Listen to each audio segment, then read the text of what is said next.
Bismillahirrahmanirrahim. Assalamualaikum warahmatullahi wabarakatuh. Innal hamdalillah nahmaduhu wa nasta'inuhu wa nastaghfiruh wa na'udzu billahi min shururi anfusina wa min sayyiati a'malina. May yahdihillahu fala mudhillalah wa may yudlilhu fala hadiyalah. Asyhadu an la ilaha illallah wahdahu la syarikalah wa asyhadu anna Muhammadan abduhu wa rasuluh. Allahumma sholli ala Muhammad wa ala alihi wa sahbihi wa man tabi'ahu bil huda ila yaumil qiyamah. Qala Allah ta'ala a'udzu billahi minasyaitonir rajim. Ya ayyuhalladzina amanu taqullaha haqqa tuqatih wa la tamutunna illa wa antum muslimun. Ya ayyuhan nasu ubudu rabbakumul ladzi khalaqakum min nafsin wahidah wa khalaqa minha zawjaha wa batha minhuma rijalan katsiran wa nisaa'a wattaqullaha alladzi tasaaluna bihi wal arham innallaha kana 'alaikum raqiba. Ya ayyuhalladzina amanu taqullaha wa qulu qawlan sadida yuslih lakum a'malakum wa yaghfir lakum dzunubakum wa may yuti'illaha wa rasulahu faqad faza fawzan 'azima. Amma ba'd. Fa inna asdaqal hadits kitabullah wa khairal hadi hadi Muhammad sallallahu alaihi wasallam wa syarrul umuri muhdatsatuha wa kullu muhdatsatin bid'ah wa kullu bid'atin dhalalah wa kullu dhalalatin finnar. Amma ba'd. Jamaah pengawasan kuliah subuh Masjid Al-Manar yang semoga Allah muliakan. Alhamdulillah pada kesempatan hari ini kita masih dipertemukan kembali dalam kajian kita yang berbasis dengan satu kitab Riyadhus Shalihin. Kita masih berada di bab yang keempat, yaitu bab kejujuran, ya. Kita sampai pada hadis yang ke-58 atau 57.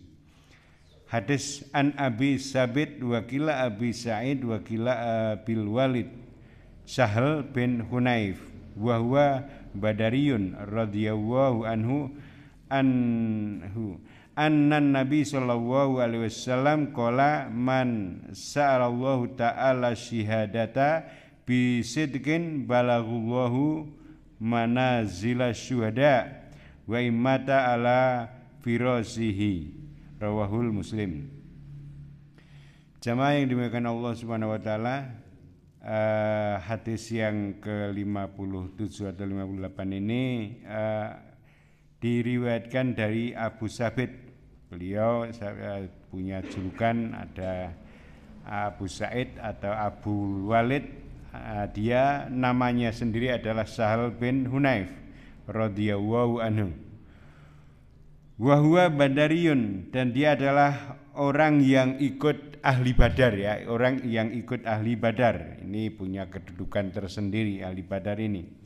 Anna Nabi sallallahu alaihi wasallam qala, bahwa sesungguhnya Nabi sallallahu alaihi wasallam bersabda, man sallallahu ta'ala syihadata bisidqin balaghullahu manazila syuhada. Ya, barang siapa yang meminta, yaitu memohon kepada Allah taala asyhada, menjadi seorang yang syahid, ya, syuhada, bisidkin, dengan jujur, ya, dengan benar-benar. Maknanya yaitu yakni ikhlas. Balaghullahu manazila syuhada, niscaya Allah akan mengabulkan, ya, ketingkatan asyuhada, yaitu golongan orang yang syahid. Wa immata ala firasihi, meskipun dia itu mati di tempat tidurnya.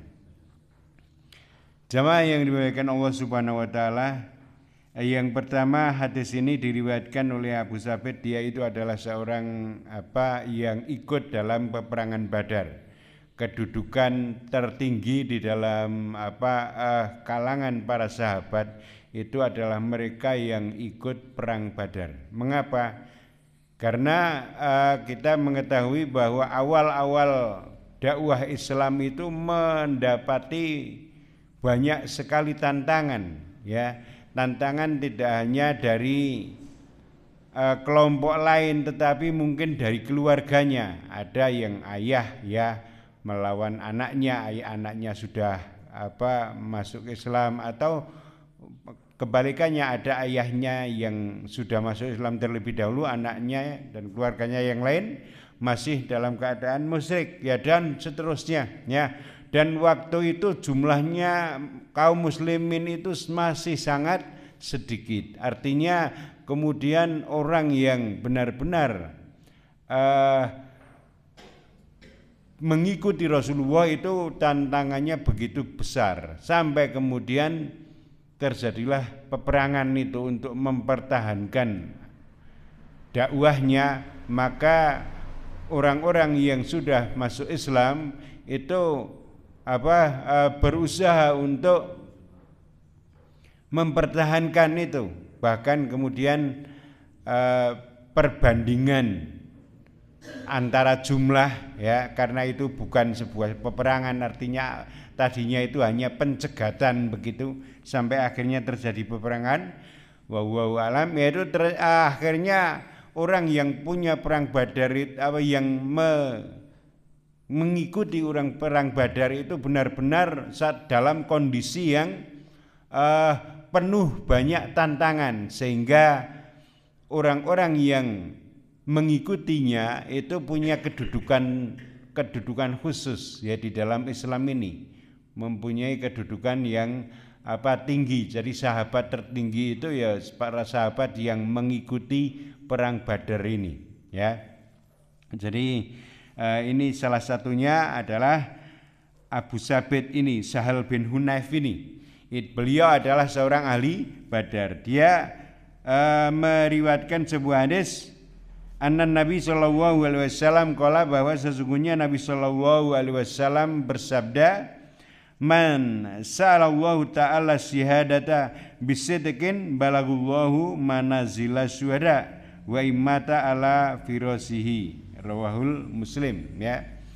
Barang siapa, ya, yang meminta artinya bermohon, berdoa kepada Allah bisidqin, ya, asyhada, ya, jadi dengan jujur, menjadi seorang yang mati syahid, ya, bisidqin, dengan jujur. Jadi doanya itu benar-benar, tidak sekedar doa asal-asalan.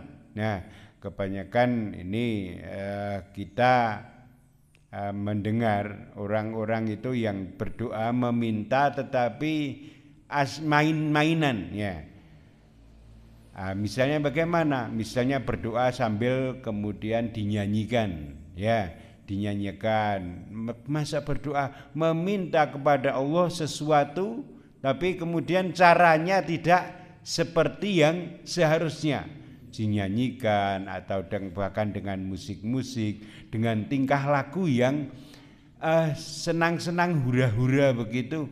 Padahal kudune iki meminta, kayak kita meminta sesuatu kepada manusia saja, artinya mungkin melipir-melipir begitu, nyuwun sewu. Nah, nyuwun sewu menawi pareng kula tak nyuwun niku napa manggane sing gemandul teng niku teng Jawi niku, menawi pareng melipir-melipir, ya. Ini hanya dengan manusia, dan pohonnya itu sudah menjorok ke jalan, artinya mungkin sudah dalam ilmu biologinya itu akarnya sudah mencari kemana-mana, ada hak orang lain juga gitu. Nah, kita meminta kepada orang yang punya pohon saja itu melipir-melipir. Nah, meminta kepada Allah tentu saja dengan cara yang benar, ya.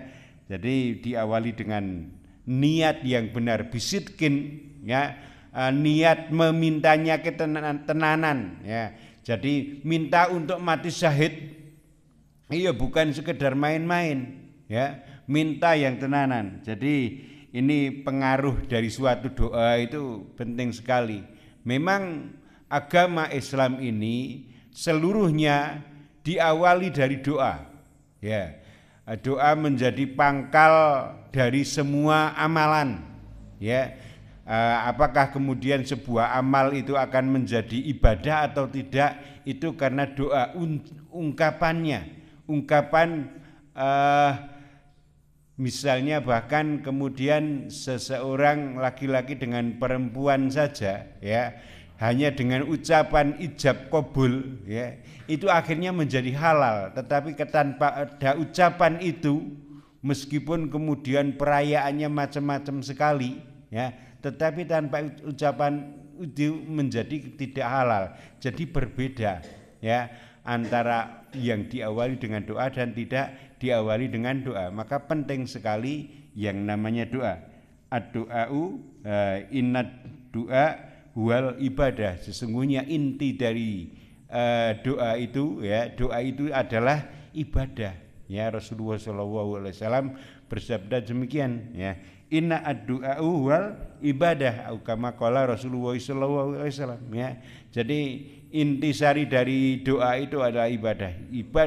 Ibadah itu berupa doa-doa itu. Maka penting sekali memperhatikan doa. Nah, apabila ada orang yang kemudian bertanya ya, di mana Allah ya, dalam ayat itu dikatakan ya, wa idza sa'alaka ibadi anni fa inni qarib.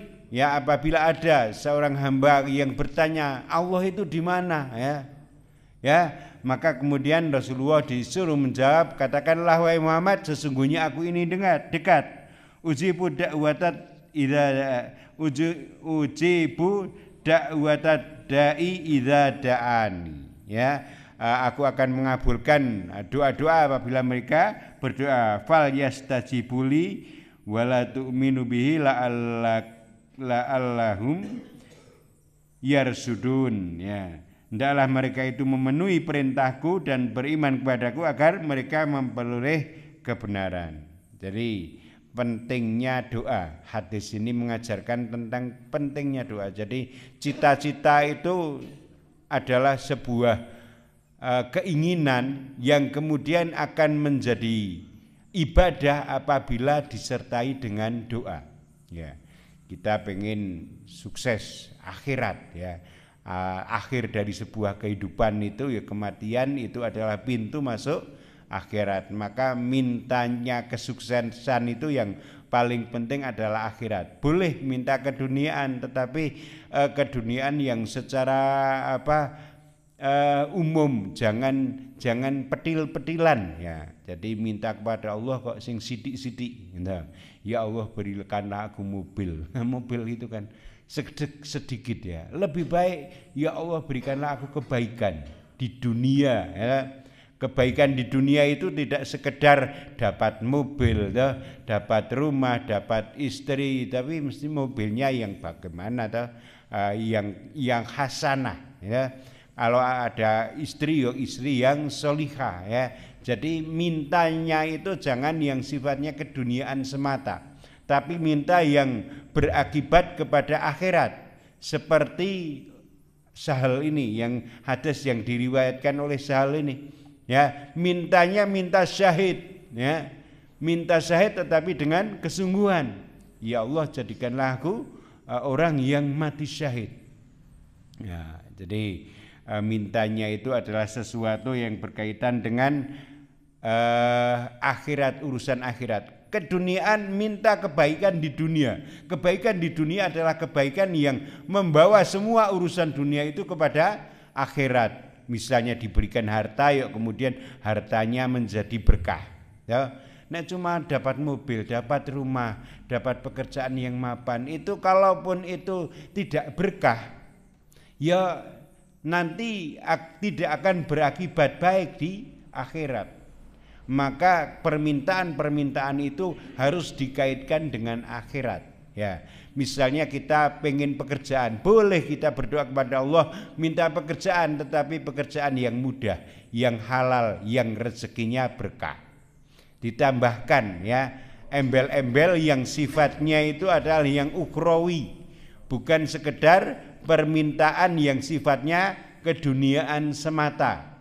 Minta lulus ujian bagus ya, bagus, tetapi kemudian tidak sekedar lulus ujian saja. Nanti kalau sekedar lulus ujian tetapi kemudian muncul sifat sombong, toh aku iso lulus toh, Tuh aku iso garap kecil. Nah, ini akhirnya lulusnya tidak berkah, tapi minta Allah, ya Allah luluskanlah aku dalam ujian ini dengan baik, dengan keberkahanmu, dengan keridhoanmu. Maka nanti lulusnya itu pun juga lulus yang baik, ya. Lulus dalam sebuah ujian, tetapi kemudian lulusnya itu membawa kepada kebaikan, tidak sekedar lulus tetapi lulus yang membawa kebaikan. Yang bagaimana lulus yang membawa kebaikan? Di antaranya mungkin tidak muncul sifat sombong, ya. Kemudian kelulusannya itu waktunya tepat.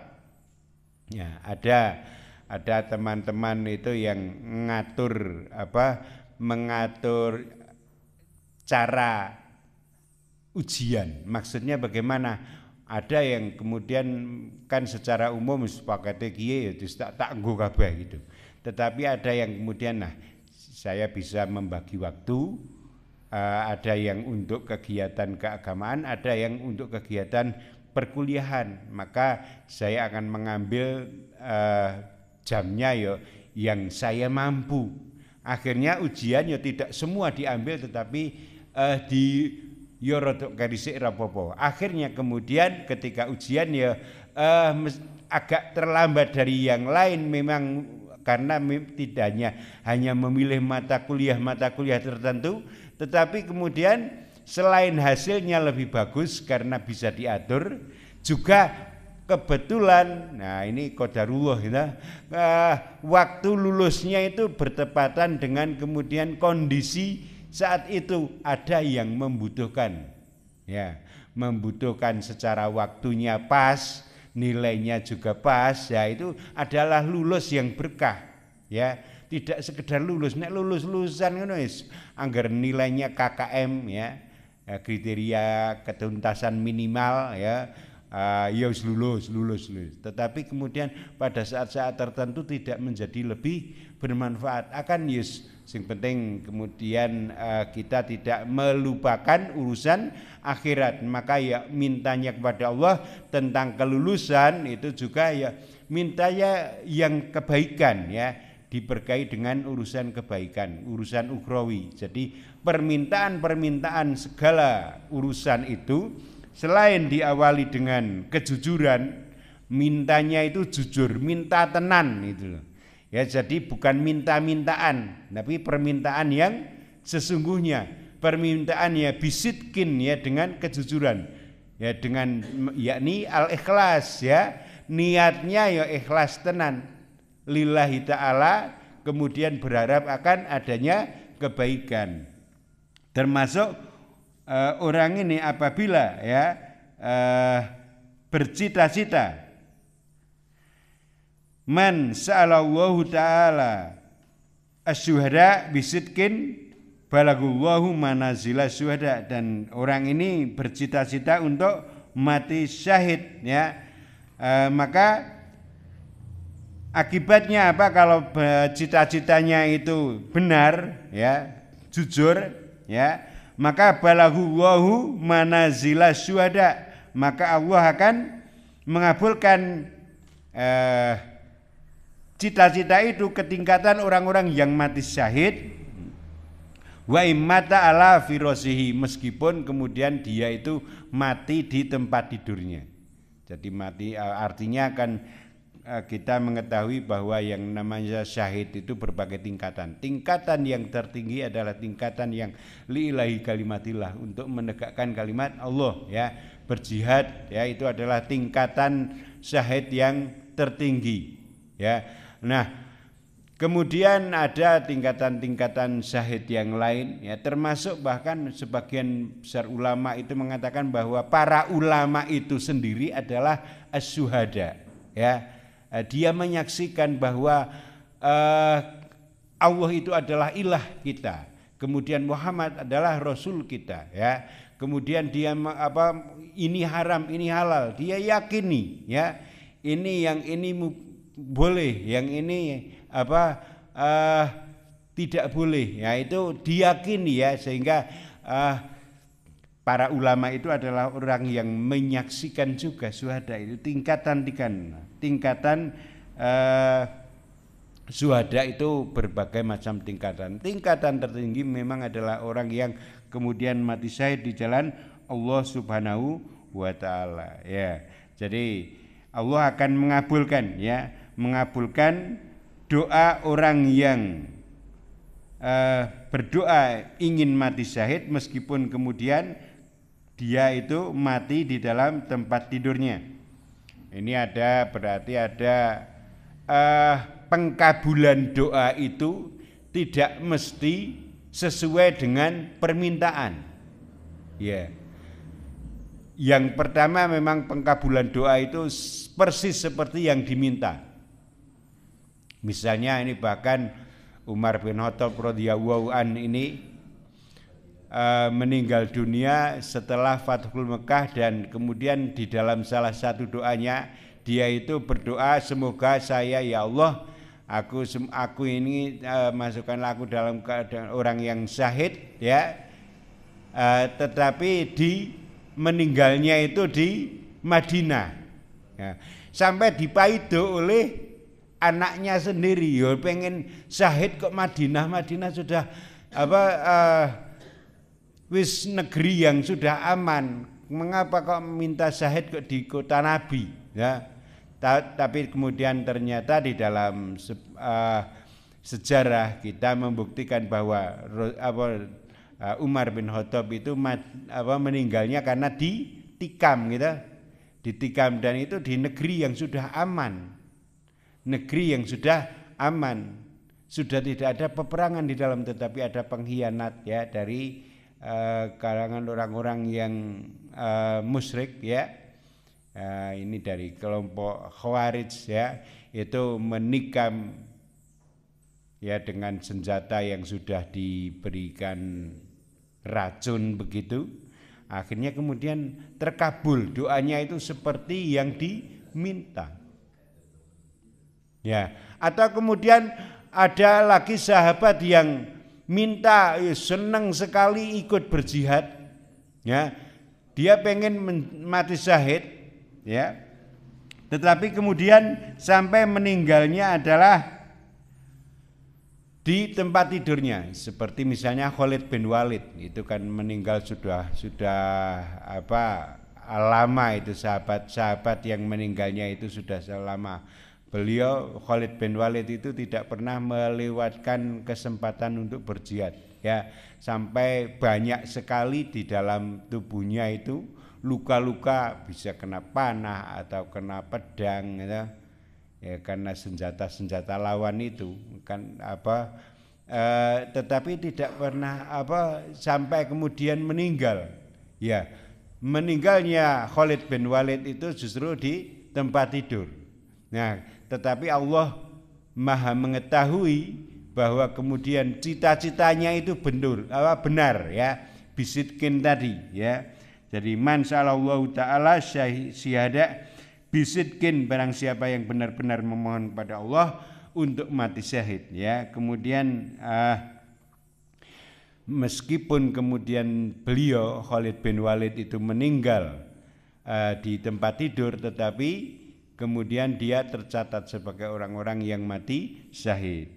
Kemudian yang ketiga, fenomena doa, terkabulnya doa yang ketiga, ini pentingnya doa tadi, ya. Doa yang jujur itu pasti akan dikabulkan, ya. Idza salaka ibadi anni fa inni qarib, ya, Allah itu dekat, ya. Dan Allah akan mengabulkan apabila mereka berdoa. Maka kemudian ketika doanya itu tenanan, jujur, maka kalau tidak dikabulkan sesuai dengan permintaan, ya, atau diberikan pahala di akhirat, ya, jadi tidak diberikan tetapi akan diberikan di dunia, tetapi akan diberikan di akhirat sebagai catatan ibadah, ya, diberikan di akhirat. Ini seperti Khalid bin Walid itu bercita-cita syahid, akan diberikan, tetapi dia diangkat kedudukannya sebagai orang yang syahid, ya. Atau yang ketiga, bisa juga dihindarkan dari bahaya dengan sebanding dengan permintaan doanya, ya. Kalau bahasa kita mungkin dinominalkan, misalnya ya Allah berikanlah aku uang 1 juta misalnya. Tidak diberikan wujud 1 juta, tetapi akan dihindarkan dari kerugian hilangnya 1 juta. Mungkin terhindar dari kecelakaan, ya, sembuh dari sakit, ya, atau kemudian ada bentuk rezeki-rezeki yang lain, ya, yang kemudian secara nominal menjadi sama dengan 1 juta. Jadi dikabulkan dalam bentuk lain, termasuk dihindarkan dari kejelekan dengan yang semisal setara dengan kebaikan yang dimintanya itu. Jadi pentingnya doa. Dan kemudian doa yang tertinggi adalah doa tentang mati syahid, ya. Nah, ini adalah sesuatu yang sangat penting yang kita bisa mengambil hikmah, ya, dari hadis yang pendek ini, bahwa kemudian segala sesuatu itu jangan dilupakan tentang doa. Islam ini mengajarkan dari urusan paling besar sampai urusan paling kecil. Mau ke kamar mandi saja itu ya ana doane, keluar dari rumah saja doane, ya.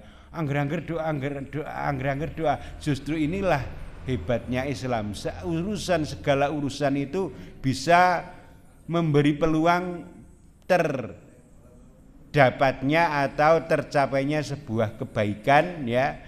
Tidak hanya urusan untuk dunia tetapi juga untuk urusan akhirat, sehingga kemudian segala urusannya itu bisa menjadi pahala, baik yang kecil, ya, sampai yang besar, sehingga penting sekali dalam berdoa. Ini insya Allah faedah yang bisa kita ambil, ya. Jadi ada kedudukan tertinggi di dalam sahabat-sahabat, yaitu yang pertama adalah orang-orang yang terlibat di dalam perang Badar, itu kedudukannya tertinggi. Kemudian hikmah yang kedua yang bisa kita ambil adalah bahwa kita dianjurkan untuk berdoa, dan doanya itu adalah yang benar-benar, tidak sekedar berdoa minta etok-etok, ya. Tentu saja kita dari kegiatan melihat bagaimana orang berdoa saja kita bisa mengetahui kaya sing doa niki tenanan, ya. Kita dengan anak-anak kita, nyuwune anak kita pada kita itu kita rada paham toh, ki njaluk tenan nek kaya ngene iki, nek ki etok-etok njaluke, ya. Atau nek ki angger mengucapkan saja, ya. Nah, demikian juga kita berdoa kepada Allah, mestinya ada berdoa, ada tata cara berdoa, ada kemudian doa itu yang tenanan, tidak sekedar ucapan-ucapan, ya, ucapan-ucapan minta pada Allah tetapi dilakukan dengan cara yang tidak benar. Maka doa yang benar adalah doa yang bisikin tadi, diawali dengan niatnya yang benar, kemudian caranya juga cara-cara yang pantas minta kepada Allah. Masa minta kepada Allah kok dengan bergurau, ya, dengan diiringi nyanyian-nyanyian, ya. Tentu saja ini akan menjadi kualitas dari doa tadi, ya. Kalau doanya sungguh-sungguh maka akan dikabulkan doa itu, bisa dikabulkan dalam bentuk yang seperti yang diminta, atau diberikan ditunda pemberiannya tetapi diberikan nanti di akhirat, ya, kedudukannya itu kemudian, atau dihindarkan dari bahaya yang setara dengan kebaikan yang diminta. Ini adalah hikmah yang berikutnya. Kita juga bisa mengambil manfaat dari hadis ini bahwa kalau kita berdoa minta kepada Allah itu adalah segala sesuatu itu dikaitkan dengan urusan akhirat. Jangan minta hanya yang sifatnya keduniaan saja, ya. Karena kalau minta keduniaan itu ya nanti dunia rampung ya rampung gitu, ya. Ya, kemudian yang didapatkan tidak menjadi berkah, tetapi minta kemudian permintaannya itu dikaitkan dengan urusan akhirat itu insya Allah akan menjadi lebih bagus ya. Jemaah yang dimuliakan Allah Subhanahu wa taala, jadi permintaan kita terhadap Allah itu harus minta pada urusan yang berkaitan dengan kebaikan. Jangan hanya minta kepada urusan yang sepele keduniaan semata, tetapi dikaitkan dengan urusan akhirat seperti doa-doa kita itu. Jadi sudah dirangkumkan menjadi Robbana atina fid dunya hasanah. Jadi segala urusan kebaikan dunia itu adalah kebaikan yang kemudian mengantarkan kepada kebaikan di akhirat. Ya, entah itu rezeki, pekerjaan, istri, ya, anak, ya, makanan, ya, itu semuanya yang berkaitan nanti dengan urusan akhirat. Jadi kebaikannya di dunia yang didapatkan ini akan membawa kepada kebermanfaatan kehidupannya di akhirat, sehingga dilanjutkan wa fil akhirati hasanah, dan kebaikan di akhirat ya wa qina adzabannar, dan terhindar dari api neraka. Jamaah yang dimuliakan Allah Subhanahu wa taala, demikian pembahasan kita pada bab jujur yang ke-57 atau 58. Semoga Allah memberikan kebaikan kepada kita, memberikan hati yang istiqomah dan bisa bertemu ya dengan Allah dalam keadaan keridhoannya nanti di akhirat kala. Insyaallah kita akhiri subhanakallahumma wa bihamdika asyhadu an la ilaha illa anta astaghfiruka wa atubu ilaik. Wassalamualaikum warahmatullahi wabarakatuh.